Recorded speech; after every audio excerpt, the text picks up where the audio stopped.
Good morning everyone, চলে এসেছি গুনগুন রান্নাঘরে, সবাইকে স্বাগত। তো দেখুন, এখানে আমি দুটো মাছের মাথা ভাজতে দিয়ে দিয়েছি। এইগুলো কি শাক চিনতে পারছেন কেউ?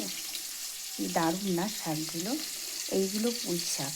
তো চলুন আজকে এই রুই মাছের মাথা আর পুঁই শাক দিয়ে কী রেসিপি করি সেটা আপনাদের সঙ্গে শেয়ার করছি। এইখানে কিছুটা ছিল মাছের তেল, তো সেটাও আমি দিয়ে দিয়েছি। এবার এখানে আমি এর মধ্যে দিয়ে দেবো একটা শুকনো লঙ্কা আর কিছুটা গোটা জিরে, একটা তেজপাতা দিয়ে আমি একটু নেড়ে চেড়ে নেব। এবার মাছের মাথাটা আমি ভালো করে ভেঙে নিয়েছি। এবার কিছুটা কাঁচা লঙ্কা আর এই শাক কচিয়ে নিয়েছি, কিছুটা কাঁচা লঙ্কা চিড়ে দিয়েছি। এবার দিয়ে দেব পরিমাণ মতন লবণ আর কিছুটা হাফ চামচ মতন হলুদ গুঁড়ো। এবার ভালো করে নেড়েছে।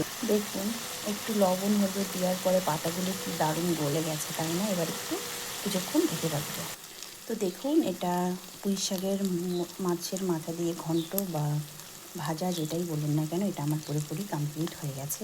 কেমন লাগলো অবশ্যই কমেন্ট, সাবস্ক্রাইব, লাইক করে জানাবেন। আপনাদের এই ছোট্ট একটা কমেন্টের জন্য আমি বসে থাকি। ধন্যবাদ।